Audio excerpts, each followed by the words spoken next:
y poder de alguna manera empezar a trabajar el juego, que es un poco el tema que nos compete ahora, el juego desde la perspectiva de derecho. Los primeros textos que estuvimos viendo, bueno, un poco como están ustedes también, Ivana, trabajando allá, las ideas de Huizinga y Caloá, como para darle una base a todo lo que viene después, ¿no? Entonces, bueno, la idea, bueno, obviamente era invitarte a vos para charlar un poco de uno de los textos, de uno de los tantos textos que has escrito, que en realidad se llama Dimensiones para pensar el juego como práctica de vida saludable y derecho de la infancia. Principalmente me gustaría, Ivana, después, digamos, un poco la idea o la consigna que yo les dije a los chicos era que puedan hacerte preguntas, ¿no? Que te aprovechen en el buen sentido de la palabra. Y lo primero que quisiera preguntarte como para arrancar es no cómo escribiste el texto, sino en qué contexto lo has escrito. O sea, digamos, ¿por qué escribiste ese texto y en qué contexto lo has escrito?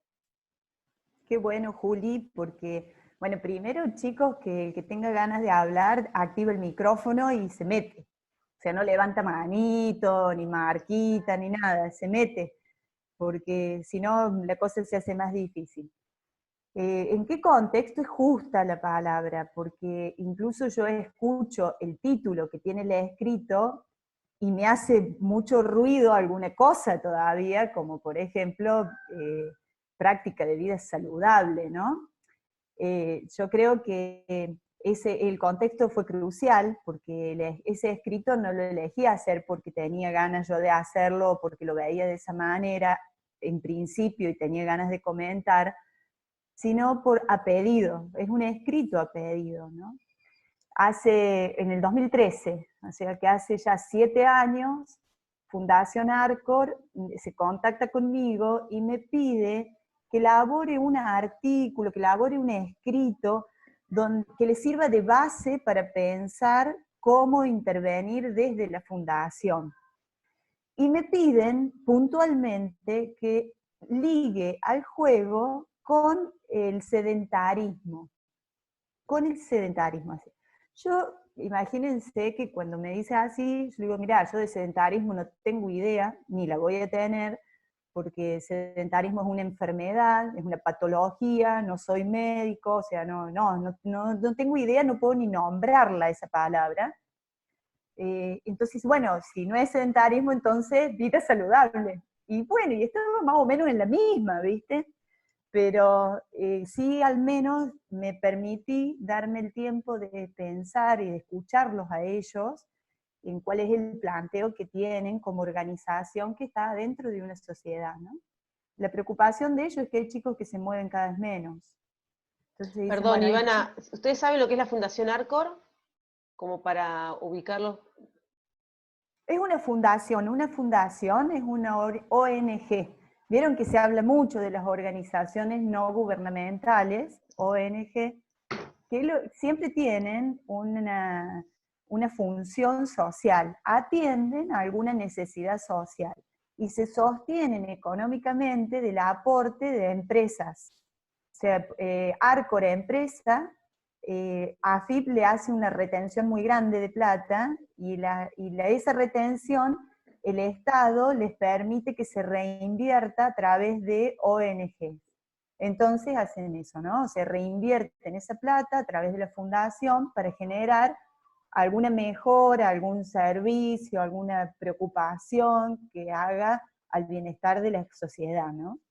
Y es ese el lugar de la Fundación Arcor. Ellos toman como intención trabajar para la infancia.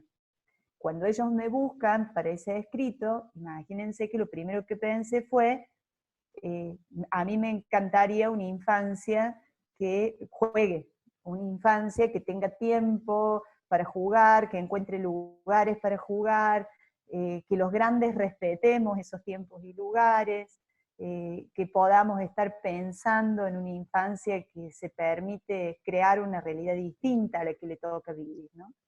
Entonces, bueno, el juego fue como el lugar, bueno, el lugar de anclaje para pensar el juego desde la perspectiva de derecho, que justo es la tesis, es el tema de tesis de su profe. Saben ustedes que está haciendo su tesis de maestría sobre ese tema, ¿no? No, no sabían. Bueno, ese es el contexto, Juli, en el que surgió, ¿no? Fue Bien, pensar, bueno, que en fundación pongamos los pies, los profes que estamos, los profes, los profesionales, yo especialmente pensaba en los profes, que están trabajando, transitando todo un camino de producción alrededor de el promover el juego en la infancia y extensible a los sujetos de derecho, ¿no? bien. Chicos, ¿alguien tiene alguna pregunta para hacerle, Ivana? Puede ser comentario también, puede Comentario, ser, o sí, o claro, lo que tengan aporte. ganas de decir. Yo quisiera preguntar con el ¿Yami? tema sí, Sí. con el tema de derecho, del juego, ahora con todo el tema de la cuarentena, ¿no se está limitando un poco ese derecho? ¿Cómo se puede asegurar, garantizar eso? No todos tienen un espacio, juguetes o tiempo con otros, no todos los adultos saben jugar, no son jugadores expertos, como decía el texto.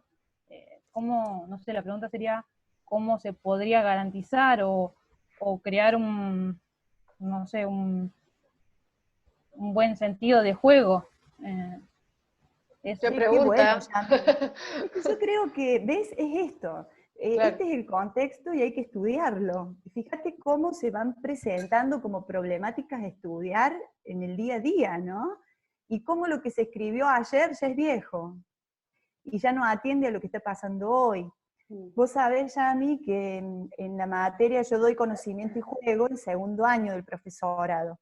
Y el primer parcial de este año fue armar un videíto dando 3 o 4 ideas sobre por qué sería importante promover el juego, y ellos también leyeron sobre el juego como derecho, y hacer una propuesta, a invitar a jugar. 3 minutos el videíto, y tenemos un montón, porque imagínate que cada estudiante armó su propio videíto con 3 propuestas de juego. Y algunos, viste, con juegos populares, y otros lo hicieron con juegos inventados. Pero lo piola de esto es que se generó un volumen de producción así de videitos, que ahora estamos viendo a ver si los podemos meter en la tele, para que todos los días, viste, por la tele, acá en nuestra ciudad, que es chica, que se pueda mostrar y dar idea, porque ¿sabés cuál es el problema más grande, Yami? Que los chicos están en casa, y a veces los papás no tienen ganas, mira vos, porque capaz que tiempo tienen, pero no tienen ganas y no se les cae una idea para poder jugar. No, y además igual con todo esto de que muchos por ahí se les ha cortado el trabajo, qué sé yo, te crea problemas, estar encerrado también trae algo emocional, por ahí que hay muchos con depresión, ansiedades y eso, menos te vas a poner a pensar en jugar y jugar bien. No solamente el te doy un juego y hace esto para mantenerte entretenido, sino cómo jugar correctamente. Por ahí eso estaría bueno, cómo ver ideas para que uno tenga en mente y que todos puedan acceder. Mirá que bueno, hay un escrito de una autora que se llama Patricia Sarle. Ella es de nivel inicial, pero escribió sobre lo que es jugar bien. Es súper interesante porque vos podés jugar bien si entras a una actividad y respetás las reglas. Pero ¿sería jugar bien eso? ¿O sería disfrutarlo al juego junto con el otro? Bueno, son preguntas, ¿no?, que se transitan mirando la situación de juego puntual.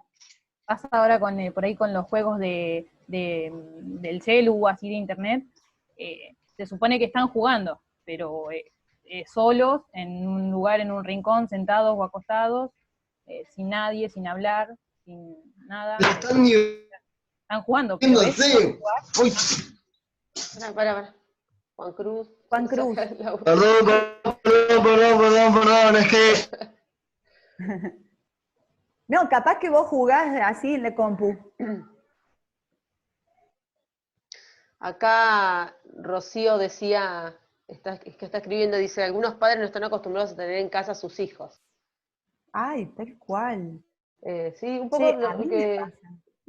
Sí, sí, nos pasa todo. Yo me reía porque justo ayer viene Marina, mi hija. Mari tiene 10 años y Elías cumple ahora, pasado mañana cumple 6. Y ayer, perdón, feliz cumpleaños, Ivana, fue ayer su cumpleaños. Ay, gracias.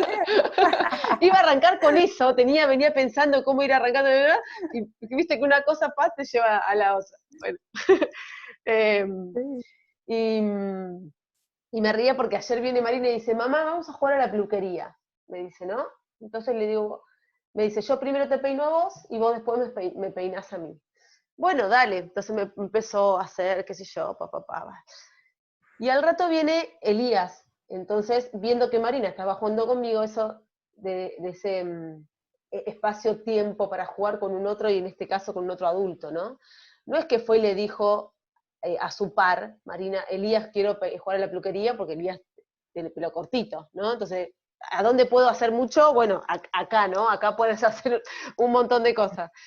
Y me reía porque viene Elías y dice, bueno, yo también quiero, ¿por qué si Marina juega con vos, yo también quiero jugar con vos? Entonces, digo, bueno, anda a buscar cualquiera de los juegos que tengas ahí de mesa, elegite uno vos, y mientras Marina juega el propio conmigo, jugamos, bueno, etcétera. El tema es que se trajo un juego ahí un juego de mesa, un juego de mesa de unos autitos y qué sé yo. Y bueno, el tema que uno, un poco, Yamila, que vos decís, es también querer estar en esos tiempos, ¿no? Con ellos. Independientemente que uno pueda llegar a tener más o menos recursos para poder jugar con ellos, tener ese tiempo y brindarles ese tiempo a ellos para poder jugar, digamos, también es interesante, ¿no? O uno permitirse, había en un momento, Ivana en el texto hablaba de, espérate, acá, Entenderse por en la ahí. dimensión ética, sí, que vos decías, vos Ivana te preguntabas, ¿los animamos a los adultos a jugar con los niños? ¿Cuánto nos cuesta abandonar la vergüenza que el mundo serio nos ha enseñado, ¿no? A sentir cuándo se hacen, qué cosas se dicen, de qué manera, etcétera, ¿no? Y yo ahí te hago una repregunta, Ivana, y digo, ¿cuánto de esto tiene la escuela, ¿no? En términos de juego. Porque digo, ¿cuánto de esto tiene la escuela? ¿Cuánto de esto tiene que ver la escuela para poder pensar el juego, ¿no? Digo, Sí, pensarlo de una manera o de otra, o de un modo más lúdico o de un modo menos lúdico. Capaz que ahí también podríamos charlar un cachito, no sé qué te parece, Iva. sí, tal cual. Vos sabés que la escuela y la sociedad también, ¿no? O sea, Sí, la sí, sociedad, la escuela como parte de una como sociedad. parte de una sociedad. ¿Sabes? Tal cual. Sabés que yo suelo ir corriendo. Tengo dos varones yo. Tienen la misma edad de los chicos de Juli. Y entonces, más de una vez, cuando vamos caminando a la plaza, al centro, qué sé yo, para que vayan solos y no tener que llevar al más chiquito en UPA, ¿qué hacía? Corriendo, vamos corriendo. Y más de una vez me ha pasado, cuando vivía en el centro, que yo voy corriendo atrás de mis hijos y alguien me frena a los chicos, como diciendo, se le escapan, ¿viste? Casi. Sí, Se le tal cual. escapan, ya acá se los tengo, ¿viste? Porque se le escapó. Y yo no, yo quiero que corran porque llegan más rápido y yo no tengo que hacer UPA, ¿me entendés? Es saltarle la correa, ¿viste? La correa del perro. Ese es otro. Claro, tal cual. Hay unos autores, que son Elías y Dunning, que ellos hablan de cómo la sociedad te enseñan a controlar las emociones. Cómo te enseñan que hay un registro emocional esperable y aprobado por la sociedad, ¿no? Y yo creo que la escuela tiene mucho ahí, porque en la escuela aprendes a moderar esas emociones, aprendes a cuándo podés llorar y cuándo no podés llorar, aprendes hasta dónde te tenés que aguantar el dolor de un golpe y que fue sin querer, a identificar si fue queriendo o sin querer. En la escuela se vivencian mucho de esas impresiones que son corporales, ¿no? Porque si vos estás jugando a la mancha y en lugar de tocarte te agarran y te tiran al piso, lo más probable es que tengas las rodillas todas raspadas. Ahora, ¿cuándo es que decidís que hay que avisarle a la señorita o largarse a llorar porque te duelen las rodillas. Vos Cuando sabés que llueve sangre. bueno, ahí, Ahí ¿viste? es el punto clave. Porque si no hay sangre y vos llorás, capaz que suspenden el juego, y vos no querés que suspendan el juego, ¿no? Pero yo fíjate que te estoy diciendo, vos no querés que se suspenda el juego, y es porque vos estás ahí, sos uno de los que está corriendo, ¿no? Aprendés a mirar el juego desde ese lugar, de disfrute, de estar ahí, de saber lo que implica tener las rodillas peladas. Porque en el campo de la educación hay mucha gente que escribe de juego, pero hay poca gente que lo juega.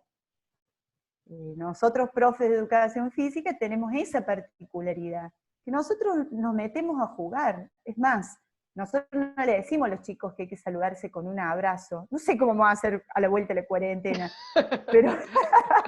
pero nosotros estamos abajo en la pila de chicos que se abrazan, ¿viste? Nosotros estamos ahí, físicamente presentes, ¿no? En la vivencia de lo corporal. Y creo que es algo valioso de reivindicar ese lugar, ¿no? ¿Quién de ustedes, Sí. cuántos de ustedes eligieron estudiar educación física porque tuvieron una vivencia muy linda en deporte, o en la escuela, o en la escuela, en danza? Oscar, Sofi, Juli. Sí, Dale, yo Juli. la elegí más que nada porque las clases de educación física siempre me gustaron mucho y tuve la suerte de que el último año que estuve en el secundario armaban campamentos desde el Centro de Educación Física. Y a los que tenían planeado estudiar educación física nos invitaban a ir como profes, obviamente con la guía de ellos. Pero tuve un acercamiento con los chicos que me gustó mucho, sí. Claro. Yo, mira, no sé, ¿no? Pero creo que cuando te han mostrado una propuesta, una actividad, algo, y te ha gustado, no sé si tanto la propuesta, porque capaz que ibas a expresión corporal y no era tanto lo que te volvía loco la expresión corporal, pero sí era el ir, ¿viste?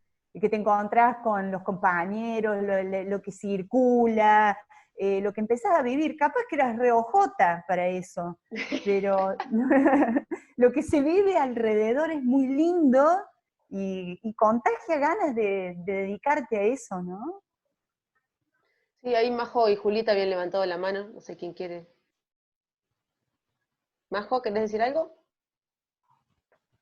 Sí, a mí me pasó como Karen en mi colegio en el último año, nos llevaron a los que íbamos a estudiar profesorado a un campamento de primaria.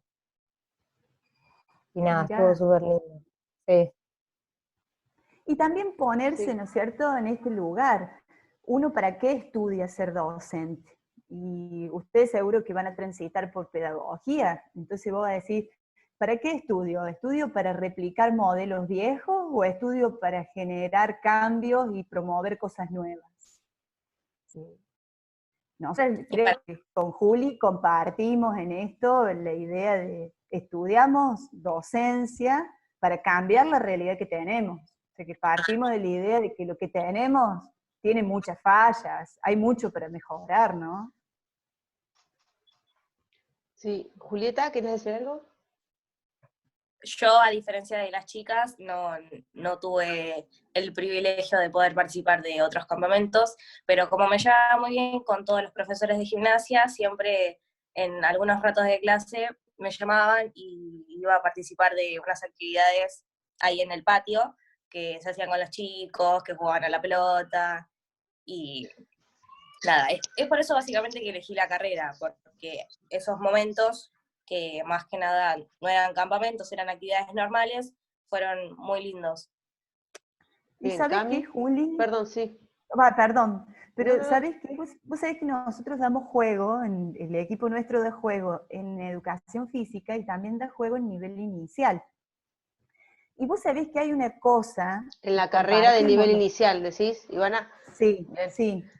Pero vos sabés que hay una cosa que los que hacemos educación física, los que estudiamos educación física, compartimos, y es que más allá de que haya sido deportista, bailarín, expresivo, corporal, lo que sea, más allá de eso, lo que compartimos es que hemos sido buenos o habilidosos en algo.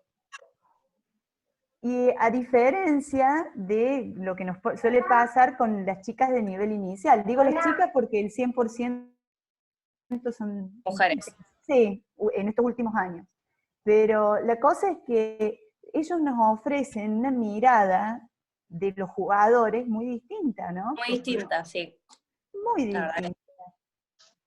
Porque si vos no te destacaste o no fuiste privilegiada en el trato de quienes te hacían poner en movimiento, muchas de ellas son súper reticentes a moverte, ¿no? No tienen ganas de moverse, no les gusta, propones algo y no tienen ganas. Entonces es educar en el gusto para que tengan ganas de moverse. Y en lugar de Sí. jugar un solitario, hagan algo con el cuerpo, ¿no? Jueguen, pero un juego que involucre movimiento corporal. Sí, acá Dylan decía, es como una clase especial que se hace especial después, ¿no? Tal cual, tal cual. Bueno, acá Rocío también comentaba, como para ir también comentando los mensajes acá en el chat, bueno, que pasa esto también, que no sabés qué juego inventar, dice, ¿no? Que tiene un hermano de 7 años y que le cuesta mucho sacarle el celular, ¿no? ¿Dónde estás, Rocío? Ah, acá estás. Entonces, bueno, sí, de alguna manera es ver de qué manera uno habilitarse a jugar, sacarse, yo siempre hablo de la capa, ¿no? Bueno, cuando los invito a jugar, les sacámonos la capa de adulto y pongámonos la capa de jugadores. Entonces, digamos, y se empiezan a hacer así, viste, al costado, y se empiezan a sacar como esa capa, entonces sí, bueno, y hoy pienso, digo, ¿no? ¿Y por qué me tengo que sacar esa capa? ¿Por qué tengo una capa para poder jugar, ¿no? Pero bueno, creo que tiene que ver mucho con esto que te preguntaba hoy, Ivana, con respecto a la sociedad en la cual uno está inmerso y a lo que tiene que ver mucho también la escuela en ese aspecto, ¿no? Vos sabés que sí quiero contar algo, que el escrito ese, que se pensó el derecho al juego en 3 dimensiones, ética, estética y política, la dimensión política, cada una de esas dimensiones fueron trabajadas en profundidad por 3 autores diferentes. A la dimensión ética, en otro escrito que tendríamos que adosar ahí, ¿no? La dimensión ética la trabajó Patricia Sarle, la dimensión estética la trabajó Leonardo Gómez, y a la dimensión política la trabajó Sergio Centurión. Y le voy a robar a Centu una cuestión, ¿no? Justo, la dimensión política, porque él lo que plantea es qué difícil es poder apropiarse o poder decir qué juegos están bien cuando la tecnología atraviesa la vida nuestra, y miren esto, estamos dando clases Sí, sí. virtuales, y los chicos, es cierto lo que dice Rocío, ¿no? Que la tecnología los atrapa. Yo tengo mi hijo más grande que juega en la Xbox, y yo lo escucho divertirse con chicos que están, ni los conoce, ¿no? Pero sabe quién son porque viven en Neuquén 1, y se hablan y se comunican, pero es otra lógica, ¿no? Es estudiar y pensar ese otro lugar, que yo sí sé que como profe de educación física, mucho no me interesa ese juego, porque es un juego solitario y yo trabajo con grupos de personas, y porque es un juego sedentario y yo trabajo con movimiento corporal. O sea, yo no concibo una clase de educación física donde no me mueva. Y cuando digo me mueva, es la dimensión física del cuerpo, ¿viste? Es ahí transpirando, es eso, la gota, viviendo. Entonces hay una cuestión ahí, creo, eh, interesantísima para discutir y para charlarla, y porque hay mucho escrito que hace pensar cada vez mejor todo esto, ¿no, Juli? Sí, sí, sí, estaba pensando justo que el otro día un profe me decía, y un poco lo nombraste al principio, Ivana, esto de decir, che, y cuando volvamos, ¿cómo vamos a jugar? ¿O cómo van a tener que ser esos juegos en tanto distancia entre uno y otro, en tanto que no nos podemos tocar entre uno y otro, en que no te puedo manchar, en que no te puedo salvar, en que no te... Entonces, bueno, sí va a haber toda una movida interesante, ¿no? Con respecto a eso. Yo ya tengo cierta hasta resistencia, porque decís, bueno, bueno, ¿y cómo vamos a hacer, ¿no? ¿Cómo vamos a hacer cuando, no solamente en términos de juego, ¿no? Sino en la educación física en general, porque si de alguna manera pensamos que la educación física es tener una buena relación con el propio cuerpo y tener una buena relación con el cuerpo del otro, bueno, ese otro, no sé hasta qué punto va a estar ahí tan presente, ¿no? Entonces, sí creo que todo esto nos va a permitir de alguna manera cambiar nuestro pensamiento en términos de enseñanza, pero bueno, hay que ver también esos pros y sus contras que implica ese cambio de pensamiento en términos de enseñanza, ¿no? Entonces eso creo que hasta personalmente me preocupa. Para Ayer, mí, Sí, dale, Sofi. Sofi, perdón. para mí también, si bien nos vamos a tener que adaptar, es una forma también de estimular de nuevo la creatividad del profe para crear propuestas y reinventarse, y reinventar la educación física para también después aplicarla con tantas tecnologías y esas cosas que atraen a los chicos, capaz que poder inventar o establecer algo nuevo que llame la atención de la misma forma también, o encontrar un lado nuevo de la actividad física. En el ingreso tuvimos una clase con un profe que planteaba que cualquier juego, cualquier deporte, cualquier actividad se podía dar de forma oral o teórica.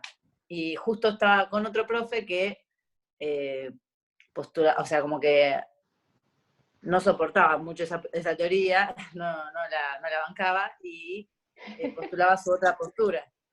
Yo estaba con la postura del otro profe, porque para mí también el aprendizaje es mejor cuando es vivido. O sea, yo en el colegio, yo era de las que me llevaba todas las materias, y era deportista de alto rendimiento de natación, y me rateaba para irme a entrenar, y la única materia que no me llevaba era educación física. Bueno, y la verdad que del colegio no siento haber aprendido mucho, quizás en mis primeros años, sí, pero porque también las clases no eran tan estructuradas, sino que también había una actividad.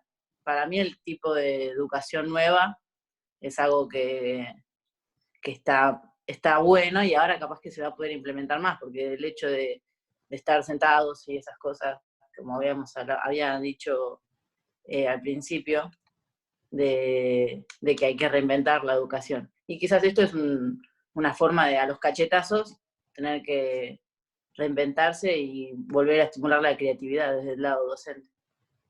Mira, vos sabés que ayer, acá es estamos casi para ser zona blanca, ¿viste? Porque hace 30 días que no tenemos ningún caso. Ay, qué bueno. Sí, han autorizado la salida por documentos pares o impares con los niños el fin de semana. Ajá. Y ayer me tocaba, yo pude salir porque mi documento termina en impar, y saqué mis dos hijos, viste, caminar 2 cuadras. Pero encontré unos vecinitos. Y se vieron, y estaban todos con barbillito, y a la distancia, viste, hacía 2 metros de distancia, y empezaron a correr, viste. Y yo digo, acá sonamos, porque se empiezan a agarrar, viste, acá yo soné. No, vos sabés que corrían, iban hasta la esquina, la calle donde vivo es de tierra, entonces corrían hasta la otra esquina y pegaban la vuelta, pero era todo como un malón así, viste, corriendo, iban 4, pero nadie tocaba a nadie, y en un momento uno va y lo agarra al otro. Che, pero no nos podemos tocar, le dice, ¿no? Ay, no.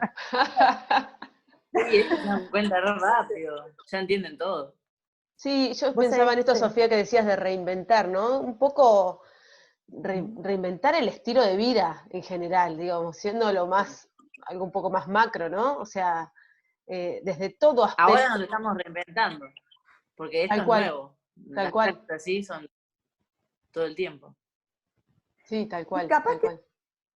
nos empezamos a amigar la educación física con las tecnologías, porque durante mucho tiempo parecía que el profe de educación física estaba en una vereda y en la vereda del frente estaban todas las tecnologías, ¿viste? Entonces era frente a la computadora, aparecía el profe así, tipo Superman, proponiendo algo para sacarlo de la pantalla.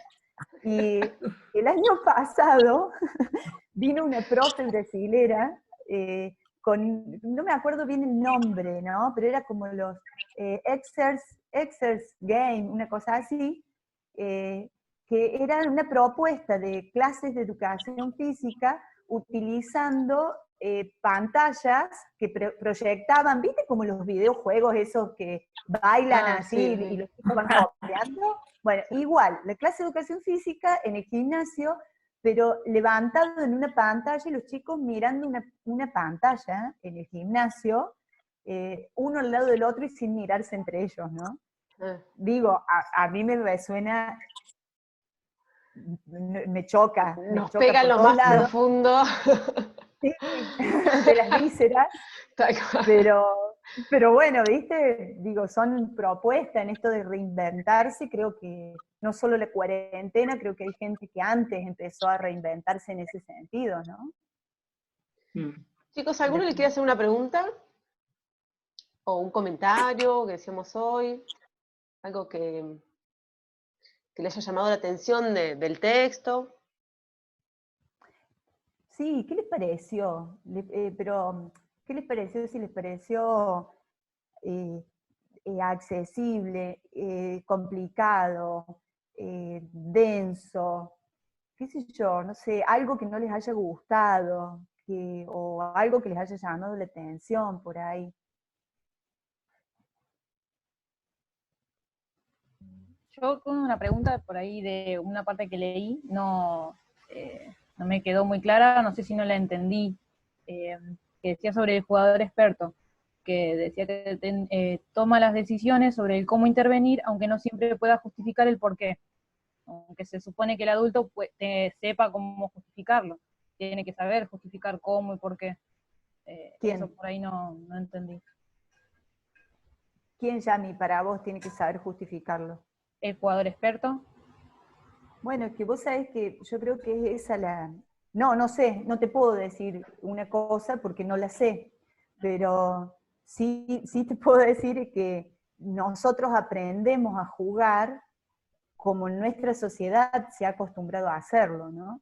Y por ahí si alguien mira y dice, ese está jugando mal, o ese está haciendo mal, qué sé yo, vos mirás una mancha de afuera y alguien la agarró y lo tiró al piso, decís, che, eso está mal. Ahora, uno hace esa evaluación porque se ha corrido del lugar del jugador, se ha puesto por fuera y ha mirado, interpretado la situación y ha emitido un juicio de valor, ¿no? Yo creo que cuando vos estás adentro de la acción, la posibilidad de emitir un juicio de valor es muy difícil porque tenés que salirte de la actividad para poder mirarla. Eso, yo no sé, Juli, si ustedes lo han visto, el Jorge Nela. No, todavía no.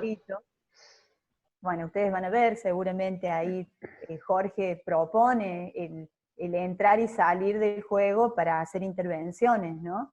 Pero vos me decís, y está bien, yo no te puedo decir, porque depende de la situación.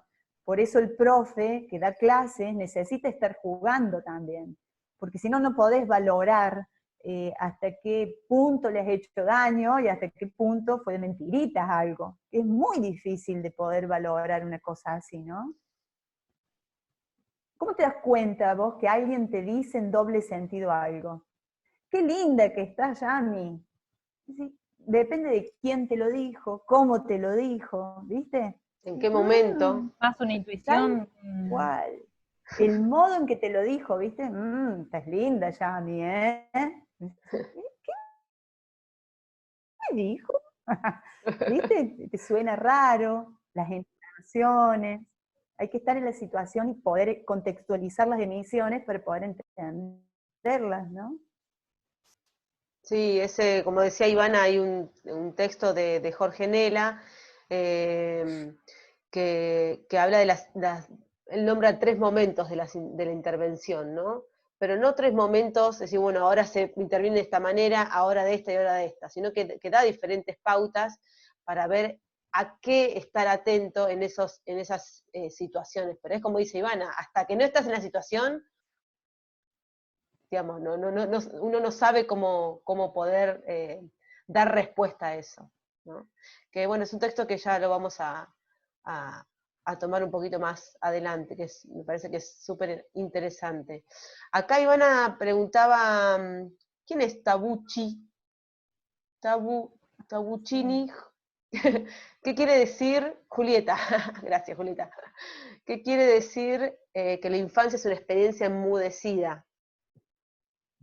Sí, vos sabés, Juli, que más que una experiencia enmudecida, es que infancia quiere decir sin habla, ¿no? Es considerado, el propio término infancia proviene de un vocablo que hace entenderlo, que parte de entenderla como aquel que no puede decir lo que piensa, lo que siente, lo que quiere decir, ¿no? Entonces hay un otro que interpreta a la infante, ¿no? Al infante. Eso obviamente que no, fíjate vos que en el escrito están citados, hay muchos autores que lo plantean, Agamben es uno de ellos, que están planteando justamente, ¿no? Que la mirada sobre la infancia que prevalece es la del adulto que interpreta qué quiere el chico, pero no aquella que se mete a vivirla junto con el niño para ver de qué manera enriquece ese mundo, ¿no? Hay una autora que es Hannah Arendt, que es muy lindo lo que dice, porque dice que la persona que nace son los nuevos, y los viejos interpretan a toda esa novedad, la interpretan y la llenan de palabras. Entonces le van dando sentido a las acciones. ¿Cómo te das cuenta? ¿Cómo se da cuenta un chico que está jugando? Se da cuenta por las señales que empieza a encontrar en el entorno. Si en su casa lo retan cada vez que hace algo gracioso para él, se va a dar cuenta que la gracia tiene también un margen para ser gracioso, y superado ese margen pasa a ser feo, vulgar, grosero, y ya deja de ser gracioso para ser una agresión, ¿no? Y fíjate que son los límites muchas veces entre el chiste y la broma. Es decir, la broma, bueno, no te enojes, era un juego, pero le sacaste la silla y se cayó al piso. O sea, ¿cuál es el límite de la broma para que el otro también la pase bien? Entonces, fíjate vos que el asignarle sentido, o sea, a partir de la idea de que los chicos son alguien o son una persona que no puede decir lo que piensa, es un paradigma que ha gobernado estos últimos tiempos, digamos, las últimas formas de ver la infancia, pero no es la única forma, ¿no? Esto no solo desde la protección, sino también desde el acompañamiento, desde el dejar ver a ver qué traen, ¿no? Para modificar. Yo creo que el estar abierto al mundo es una forma de mirar el juego también. Ivana, sumando un poco a lo que decías recién con el concepto de infancia, ¿no? Infante, ese in que es sin palabra, ¿no? Fíjate cómo el tema del derecho, cómo hay influenciado de alguna manera en esto, porque, digamos, en un principio, al pensar al niño como un infante, o sea, aquel que no habla, se ha pensado el derecho en función a eso, ¿no? Vos pensás que primero eran el sujeto portador de derechos, ¿no? Que era como que había algo o alguien que te portaba a vos cierto derecho que sí podías hacer y lo que no podías hacer, ¿no? O derecho a qué tenías y derecho a qué no. Después pasó a ser, que es el que se empieza actualmente, es un sujeto de derechos, ¿no? O sea, que de alguna manera ese sujeto tiene ciertas palabras, que de hecho ya si bien en la Convención de Derechos del Niño se sigue pensando en los niños y en los jóvenes, pero ya se habla de sujeto en general. Por eso me parece interesante esto de que como de alguna manera vamos a destiempos con algunas cosas, ¿no? Un poco volviendo con la escuela, digo, cómo de alguna manera el diseño curricular piensa a esos niños, y más que todo el diseño curricular de nivel inicial, como infantes, ¿no? Porque ellos dicen, no, los chicos se manifiestan con el cuerpo todo el tiempo. Che, ¿todo el tiempo? ¿Viste? La pregunta sería, ¿todo el tiempo? ¿Qué? ¿No saben hablar? ¿No saben pedir? ¿No saben? Entonces, qué importante es el enseñante ahí, en esa instancia, cuando, por ejemplo, no sé, a un adulto le da gracia que a esto le diga, no sé, tita, en vez de lapicera, y que te dé gracia que diga tita, entonces va tita, tita, tita, y es gracioso. Pero el otro sigue diciendo tita porque al otro le causa gracia, ¿se entiende? Cuando en realidad uno le puede decir, no, esto es lapicera, o lápiz, ponele, no sé, más fácil, ¿no? Lápiz, no tita, lápiz. Entonces, también nombrar las cosas como son, también de alguna manera me parece que el rol ahí del enseñante es clave, ¿no? Y cómo se va viendo diferentes posiciones, obviamente son posiciones teóricas, en algunos ámbitos y en otros totalmente distinta, ¿no? No sé si totalmente distinta, pero bueno, se piensa de la enseñanza de otra manera, ¿no? Mira, entonces ay, perdón. No, sí. En una colonia de vacaciones veo una chica que no era profe, era una chica, una ayudante, que hacía jugar un grupito de nenes de 5 años, ¿no? Y tenía una caja llena de figuras de goma eva, y agarraba la caja así y la desparramaba, tiraba todas las figuras de goma eva, y el juego consistía en ir a buscar las gomitas y traérselas a ella, ¿no? O sea, tipo perro, ¿viste? Que le tirás así la pelota y va y la busca. Bueno, y venía, ¿no? Entonces, bueno, vamos a jugar a buscar las figuritas, ¿no? Y le tiraba así, y los chicos tenían que ir corriendo, agarrar las cositas y las traían de vuelta. Y digo, ¿no? O sea, fíjate vos para interpretar, a ver, ¿cuál es el motivo de esa actividad? ¿Por qué le dice juego? ¿Qué tiene eso de juego? ¿Qué siente el que está ahí? Porque si a vos te tiran figuritas, ¿para qué la vas a ir a buscar? ¿Cuál es el sentido que tiene esa actividad? ¿Cómo me liga a mí a las raíces culturales del lugar una actividad así? O si me acerca más a lo que hacen los animales, ¿no? Digo, a veces le decimos juego a cosas tan raras, que pobres chicos y pobre gente, porque empieza a entender por juego cada cosa, que no tiene nada de divertido, que no tiene nada de disfrute, que no tiene nada que ver con las prácticas ancestrales que han hecho que la gente ensaye algunas habilidades motoras, y qué sé yo, no sé, acá el sapo, ¿viste? Que es ese juego que hay así una figurita y tenés que embocarle a la boca, y vas por turno, yo tiro primero, después tira otro, a ver quién emboca, ¿no? Un juego de emboque. Ese juego, no sé, mis bisabuelos, yo me acuerdo de verlos jugando al sapo, ¿no? O sea, hay una ligazón cultural con unas formas de movimiento particular que está bueno desentrañar. Yo, cuando vi eso de la colonia de vacaciones, yo pensé, yo hacía algo con mi perra. Yo a mi perra le tiro la pelota y me la trae. Claro. Digo, ahí a qué le llamamos juego, me parece que es bien interesante mirar. Si le estás llamando a una actividad que tiene sentido en sí misma y que vale la pena invertir tiempo y esfuerzo en hacerla, o si es una actividad que es tremendamente aburrida, que es esquemática, rutinaria, como puede ser una tarea. Los profes de educación física en eso somos geniales. ¿Viste? Pones uno al frente del otro, estirar y recibir la pelota, y decís, vamos a jugar a pasar la pelota. Aburridísimo. O a mí no me sale y me quiero morir porque le chingo, le erro, ¿viste? La paso mal ahí, o sea, no me digan que es un juego porque le paso mal. Entonces, por eso también hay es tan imprecisa alguna cuestión vinculada a poder decir qué le vamos a decir juego, a qué cosas vamos a llamar juego, y es muy distinto lo que le puede llamar juego a alguien que se dedica a otra cosa, ¿no? Alguien de ciencias económicas le tiene re clara lo que llama juego, y no es nada que ver a lo que nosotros le llamamos juego, ¿no? Ahora yo, con esto que decías del ejemplo de esa actividad de la colonia de vacaciones, yo pensaba, lo puede hacer mi mamá tranquilamente, ¿no? Sin subestimar a mi mamá, que la banco a muerte, pero digo, ¿cuál es el saber que nosotros tenemos para poder presentar ese juego o para no poder presentarlo, ¿no? Y ahí hay que saber de juego, ni más ni menos, ¿no? Tal cual, tal Profe, cual. Sí, Cami, ¿le puedo hacer una pregunta? por Sí, favor. claro. A las dos, no.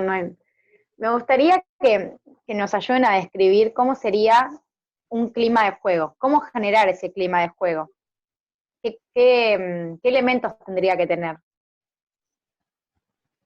Mira, vos sabés que, Cami, en mi tesis doctoral yo trabajé sobre eso, justamente, cuáles son los procesos asociados al estar jugando. Entonces, cuando estás jugando, ¿qué procesos se dan? Bueno, uno es generación de clima y el otro es sostenimiento de la diversión, al menos lo que vi, en instancias no dirigidas por un docente, ¿no? En instancias entre jugadores. Y en la generación de clima, al menos veía que se monta, hay como dos momentos, ¿no es cierto? Uno de, hay alguien que se despoja de la realidad, hay alguien que se anima a salirse de la convención, uno solo, que se anima a romper con eso. Por ejemplo, es cuando tocan el timbre y ponele una de las nenas salía al recreo con una botellita de agua vacía y dice, guarda que te mojo, ¿no? Sorpresa, genera sorpresa.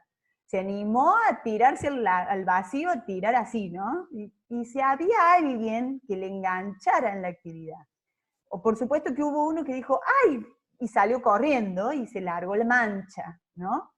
Pero podría no haber tenido pique y quedaba esa acción como desprovista ahí, tirada, y no pasó nada. Para el clima de juego, para mí tiene que haber alguien que se anime a soltar la realidad y que sorprenda o desafíe. Eso es lo que yo vi de los jugadores que observé en la colonia de vacaciones, en la escuela y en el club. Cuando empiezan a jugar, para montar el clima de juego, hay alguien que se anima a salirse del molde y se anima por dos mecanismos, por sorpresa o por desafío. Si encuentra alguien que le devuelve la invitación, entonces enganchan y ahí va. Pero si no, ahí se quedó, no pasó nada. Yo lo que planteaba Cami en la escuela, cuando iba a enseñar juegos, ¿no? Porque como profe de educación física también enseñamos gimnasia, también enseñamos deporte y también enseñamos prácticas en la naturaleza. Digo, cuando iba a enseñar juego, entraba al aula y si me veían poner la mano en el bolsillo, sabían que íbamos a jugar, ¿no? Entonces, ponía la mano en el bolsillo y me decían, ¿qué tenés hoy, Juli, en el bolsillo? Y le digo, saquen, esto un poco Vale, que ha estado conmigo años anteriores, lo he comentado, y le digo, hoy vamos a sacar, yo estoy sacando de mi bolsillo un arco y una flecha. No, no les decía, perdón, lo sacaba así y decía, ¿qué es esto? Vamos a jugar a los indios, decían los chicos, ¿no? Entonces ya sabían a qué íbamos a jugar en ese momento, solamente con hacer esto, ¿no? O sacaba la mano, ponía la mano en el bolsillo y hacía esto, ¿no? Decía, hoy vamos a jugar a los piratas, y ya sabían que, bueno, ya estaba todo armado el escenario lúdico en el gimnasio que teníamos abajo, todas las colchonetas que eran los barcos, que ya sabían que íbamos a jugar a los piratas. Entonces, ese Pavía le llama guión, ese guión, ¿no? Esa rayita, ese límite que hay entre esa realidad de ese momento para pasar a otra realidad distinta, ¿sí? Yo lo llamo en realidad otra realidad distinta, no es una irrealidad, es otra realidad pero distinta, ¿no? En otra dimensión, podríamos decirlo, ¿no? Pero me parece que digo, no son las únicas maneras de poder pensar esa instancia de ficción, diríamos, ¿no? Sino que, o de clima, como decías recién Camila, sino que, bueno, pueden haber miles más, ¿no? Que podrían ir creando, diría Sofía, ¿no? Sí. O recreando. Incluso me parece súper interesante, Juli, lo que decís, porque hago memoria y yo creo que solo viví estas experiencias en jardín, o sea, a nivel inicial, los primeros años de primaria. Después, segundo ciclo de primaria y todo secundario, creo que nunca vivencié experiencias lúdicas en educación física. Siempre fueron alrededor de deportes. ¿Ves que por eso hay que cambiar la idea de educación física que hay también, ¿no? Mm. Sí, de Hay hecho el otro mucho día para cambiar. charlábamos con la otra profe, con Lore, la otra profe de lúdicas, y ella me decía, bueno, ¿y por qué no hay deporte en la secundaria, ¿no? Y bueno, otro profe también, estábamos justo hablando de campo de la práctica, y me decía, y los chicos que vienen del instituto a dar una práctica a la secundaria, ninguno me dice que va a hacer juegos. Entonces, decir, bueno, primero, ¿qué plantea el diseño curricular con respecto al juego? Si aparece en algún momento. ¿Qué propone el profe de la escuela para que si puede plantear ese contenido o no? Y si el profe de la escuela te plantea ese contenido, ¿cómo plantear un juego en el nivel secundario? ¿No? Entonces, bueno, hay como un abanico, ¿no? de cuestiones, y ahí me sumo a lo que dijo Ivana recién, ¿no? Habría que rever esa idea de educación física que tenemos actualmente. Sí, porque a veces el diseño curricular, al menos en la provincia de Córdoba, para la escuela secundaria, coloca el juego en el segundo eje, ¿no? El de las prácticas ludomotrices en relación con el otro, y ahí lo nombran al juego, incluso nombran contenidos del juego. El tema es que los profes en la selección de contenidos no lo eligen, o si lo eligen le dan una interpretación que se aleja mucho de las cuestiones que vivimos o que queremos transitar quienes estamos a favor del derecho de la gente al juego, ¿no?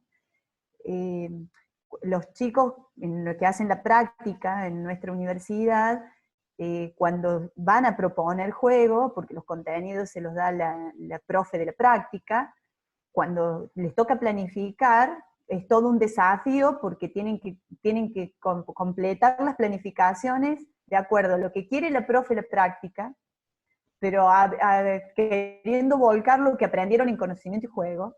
Y una vez que lo tienen planificado, van a dar clases y ahí tienen que mediar con qué le gusta al profe o la profe a cargo del grupo y qué señalamiento le hace. Entonces es como que todo el tiempo está indeciso sobre lo que piensa y si está bien, si no está bien, y son muchas las concepciones que encuentra alrededor, ¿no? Entonces, más de una vez vienen de consulta y dicen, profe, ¿qué juego puedo hacer para correr? ¿Qué sé yo? Vienen así con preguntas como muy puntuales.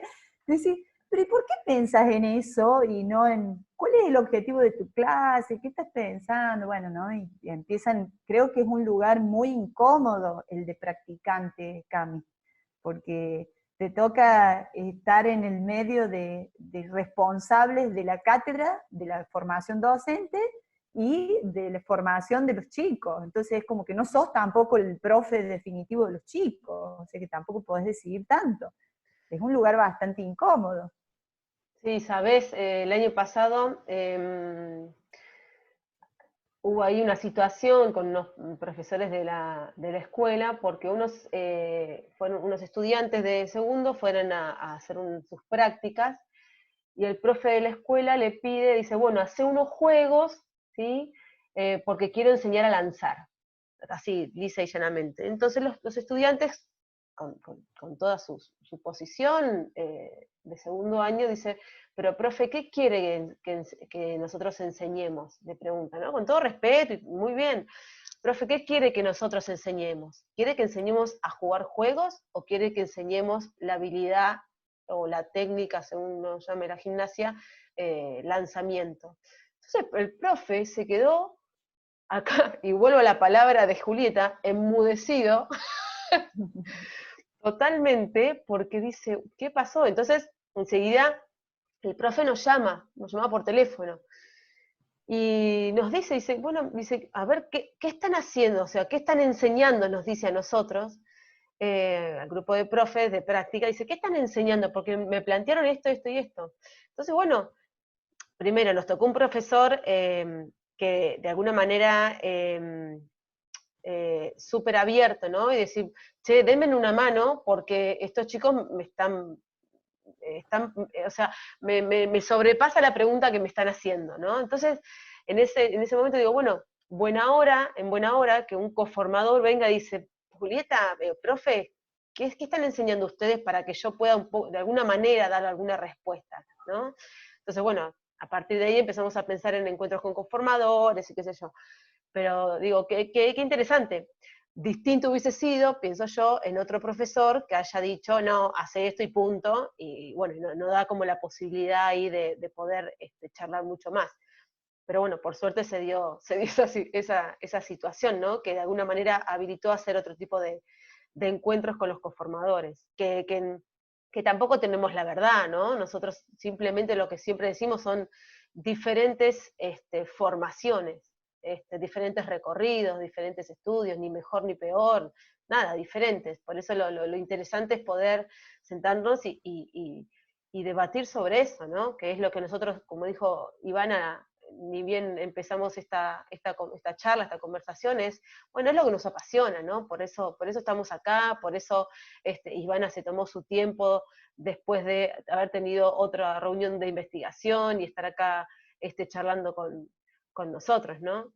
Entonces, bueno, digamos, también ahí hay otras posiciones que de alguna manera nos atraviesan, ¿sí? Y aparte que el hecho de estudiar ahora, ustedes están estudiando prácticas lúdicas, creo también que es colocar en el lugar de contenido, en lugar de objeto, a una propuesta que siempre ha ocupado el lugar de medio, de estrategia metodológica para otra cosa, es como vos lo decías, Juli, ¿no? Sí, bueno, mil y un juego para correr, mil y un juego para lanzar y recibir, el mil y un juego para y para y para. Y Víctor Pavía tiene un escrito muy lindo en el que dice, ¿no? Los juegos de movimiento no son juegos de correr, de saltar y demás, no son para desarrollar la habilidad. Hubo una tesis de Raúl Gómez, que es otro profe de educación física, que se propuso ver si el juego servía o no servía para enseñar algunas habilidades, y se dio cuenta que el juego no servía para enseñar. El juego ejercita en todo caso, lo pone en marcha, qué sé yo, lo pone ahí en escena, pero no necesariamente lo enseña. Es justo al revés, se juega con lo que se tiene. Entonces, si vos dominás el pase y la recepción vas a poder jugar, y si no vas a estar todo el tiempo pensando cómo hacer, y lo que menos vas a poder hacer es jugar. Acá de alguna manera en la dimensión estética nombrabas esto, ¿no? De cómo el adulto ve al juego con cierta utilidad, ¿no? Como cierto recurso didáctico, Totalmente. terapéutico. Bueno, y acá también ingresa de alguna manera esos adultos de otras disciplinas, ¿no? Y que fíjate que esa dimensión de las tres es la más compleja también, ¿no? La dimensión estética es la más compleja y creo que es la más genuina para poder mostrar el juego, porque es la que alude a la acción, a la connotación de la acción, ¿no? Cuando Patricia Sarle desarrollaba en más profundidad esa parte de la dimensión ética del juego, estaba de fondo la idea de protección, ¿no? Entonces la idea de de qué manera uno aprende a visualizar qué juegos son los que espera y qué juegos no, y qué decisiones hay adentro espera y cuáles no. En el jardín, en el colonia, en el colegio, en todos lados, ¿no? En cada uno de los lados. La dimensión estética es, tenés que estar adentro porque si no, no tenés manera de poder reconocer cuándo el guión es ficticio y cuándo el guión no lo es. O sea, cuando vos estás jugando con alguien que te conoce y te dice algo en doble sentido, vos lo captaste al toque. Porque te conoce y vos lo que te conoces. Ahora, si son desconocidos y suena la misma expresión, lo más probable es que no se genere nada, ¿no? ¿Qué sabe este? No ¿viste? El poder entenderse más allá de las palabras es algo que es difícil de conseguir, y que el juego tiene la suerte de poder conseguirlo. Sí, yo pensaba esto que planteabas recién y pensaba en el jugador experto, ¿no? Y digo, cómo de alguna manera el jugador experto provoca todo el tiempo, ¿no? Provoca nuevas reglas, provoca otros modos de jugar, pensaba en esa palabra. Sí, y yo también creo que una cosa es el jugador experto y otra es el experto en juego. Porque en todo caso, si hay un docente, el docente puede ser un jugador experto, pero es más factible que sea experto en juego que jugador experto. Entonces, a mí me parece que ahí también hay un enredo de palabras que es interesante, porque el jugador experto, para mí, es un transgresor, transgrede la regla. La transgrede a favor del grupo, no a favor del beneficio personal. El que transgrede la regla lo hace, ¿viste cuando jugás a la mancha y estás en un sector permitido, y el transgresor, si lo están por tocar alguien que es muy rápido, lo más probable es que se baje del piso de madera y pise el piso común, y que no valía, pero lo hace para alargar la situación de tocada, ¿no? Entonces esa persecución le suma emoción al grupo, al juego. El transgresor hace eso, tiene un manejo de la tensión del juego muy alta, y es muy piola jugar con ellos, porque si tiene que tirarse al piso y perder y mostrarse inhábil, lo hace, con tal de que todo el grupo la pase bien, ¿no? ¿Alguna pregunta, chicos? Yo en ese sentido, el jugador experto puede ser un adulto y un niño, o un niño, y el experto en juegos un docente. Sí, el chico experto en juego no es, es experto en jugar. Claro. En todo caso, podría ser. El adulto puede ser experto en juego y no saber un pomo de jugar. Se puede haber estudiado todo, los textos habido y por haber de juego, y le tirás unas bolitas para jugar a las bolitas y es un pesazo.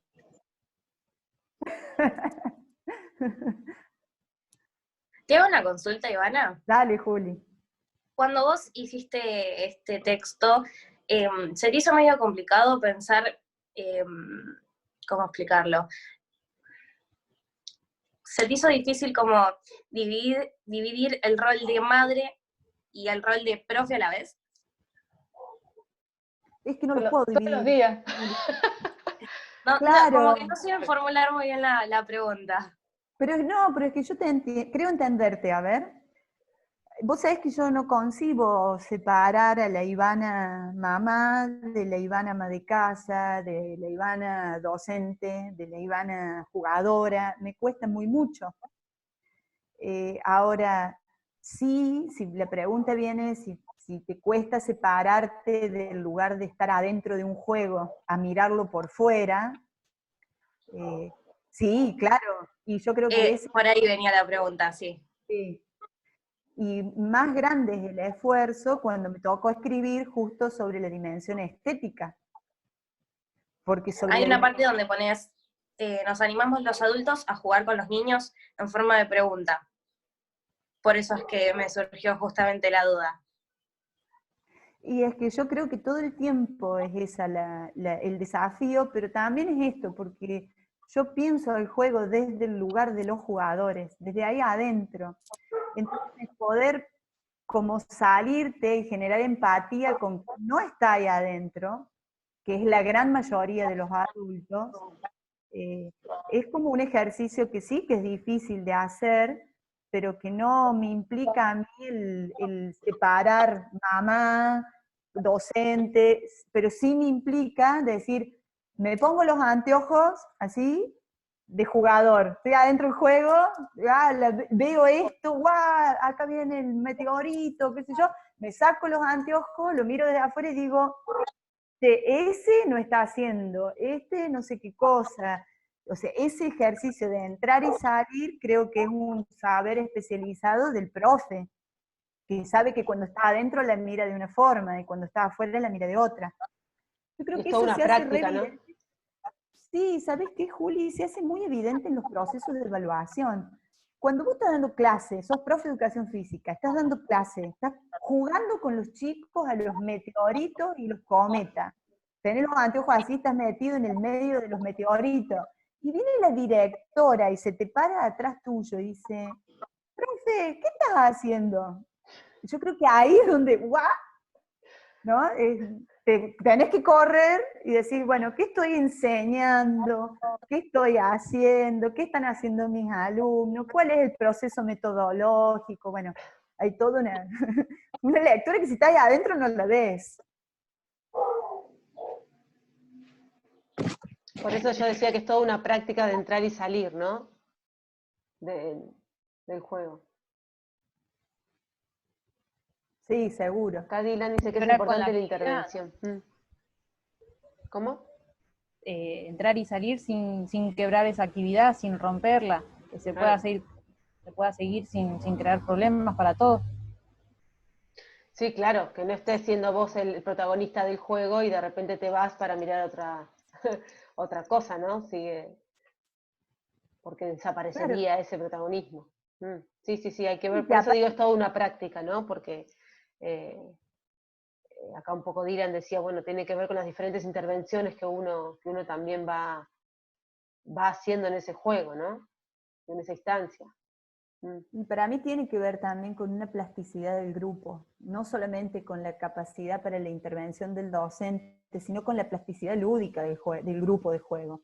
Porque cuando cuando Juli mete la mano en el bolsillo y saca el gesto del arco y la flecha, es ella la que está invitando a jugar porque rompe con el esquema de la realidad, pero si pica o no pica la invitación, depende de la plasticidad que tenga el grupo.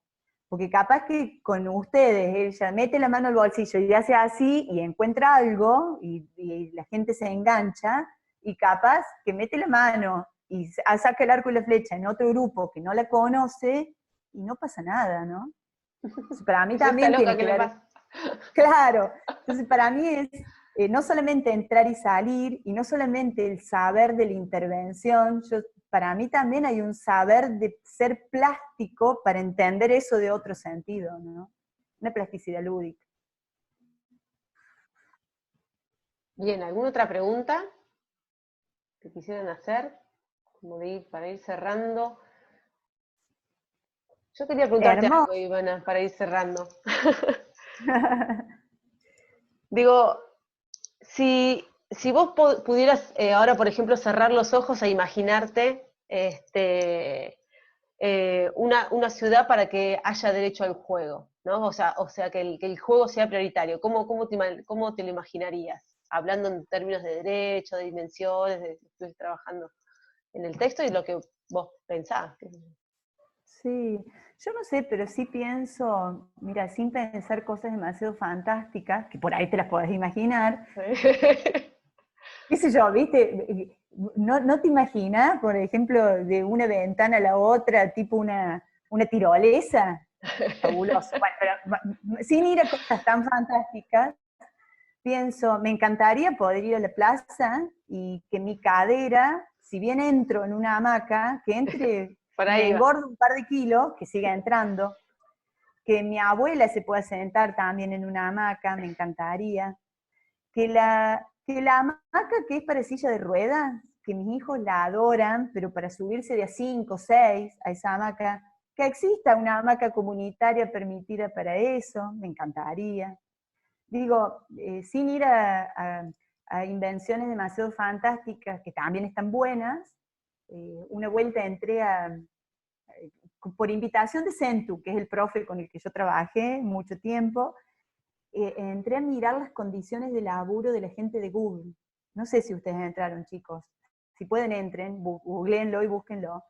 Porque los ambientes generados son fabulosos. Tienen puff por todos lados, tienen el tubo de bombero para bajar de un piso al otro, tienen cosas que son muy lindas, muy lúdicas, como parte del ambiente cotidiano, ¿no? Y bueno, nosotros tenemos a mente, la universidad donde yo trabajo es aburridísima. O sea, los lugares son horrendos en ese sentido, ¿no? Pero poder ver verde, cosas que estéticamente llenan el ojo, tiene mucho que ver con el juego también. No es lo mismo entrar y mirar paredes grises, a entrar y mirar un dibujo en la pared, a ver un día papeles de colores colgados. Vos viste que la fiesta se prepara de esa manera también. Sí, bueno, una mesa, vos podés hacer una fiesta y pones una torta, la más cara de toda la ciudad, con la mejor bebida de todas, pero a eso vos le podés hacer la pajita con el papelito que dice el nombre, la servilletita que hace juego junto con el cartel, y eso tiene mucho las señas de nivel inicial. Nosotros tenemos mucho para aprender de ellas, porque saben un montón de esa cuestión estética que alimenta el espíritu lúdico, porque te invita a vivir, a entrar a una realidad que es otra claramente. Sí, que tiene me imagino que tiene que ver con el escenario lúdico, ¿no? Que hoy un poco también nombrábamos, cómo armar ese escenario lúdico sea más o menos simbólico, ¿no? Tal cual. Vos sabés que Igna, que es mi hijo más grande, tiene 9, pero durante mucho tiempo, su cumpleaños, cuando era solito más, que vivía en un departamento, yo me despertaba bien temprano y el departamento inflaba globos y repartía globos por todos lados, había muchos globos, y colgaba unos siempre los mismos además, unas guirnaldas, ¿viste? Siempre las mismas. Se va guardando la guirnalda. Sí, pero siempre colgaba eso. Y vos sabés que él se levantaba y veía todo así adornado y jugaba con los globos. Era un día distinto. Era su cumpleaños, ¿no? Esa cuestión estética me parece que me encantaría, no para todos los días, pero sería buenísimo. Un día en el mes, distinto en la ciudad. Bueno, no es un invento mío, eso los colombianos lo hacen. Un día diferente, una propuesta distinta. En la escuela se podría permitir, además del Día del Estudiante, un día distinto, ¿no? Un regalo para los chicos, un día de picnic. Se lo podría permitir. En mi trabajo hacemos algo parecido a veces. Ponele, el primer domingo o el primer fin de semana de cada mes se suele como adornar todo lo que es. Yo trabajo en McDonald's, en el de Playa Grande, y se suele adornar todo. Últimamente no lo podemos hacer con globos, por ejemplo, pero nos dejan hacer formas. Si el papá nos deja pintarles la cara, como un plus a esa visita que van a hacer ellos, que suele ser muy básica: ir a comer, terminas de comer y te vas. Que es como decís vos, es un detalle que hace que sea un poco más diferente. Hoy en día se está trabajando mucho más desde el lado humano en todos los ámbitos.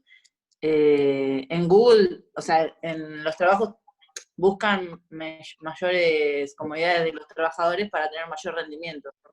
En Buenos Aires he trabajado, sí, en Buenos Aires he trabajado en unos gimnasios que promueven mucho mismo la fidelización del socio, ya no tanto como el gimnasio como lugar donde vas a hacer una actividad y después cuando salís ya está, te desligás, cumpliste con tu obligación por tu cuerpo y por tu salud, sino que buscan acercarse a la persona, porque también lo que la persona viene buscando en cualquier servicio que se pueda brindar es contacto o,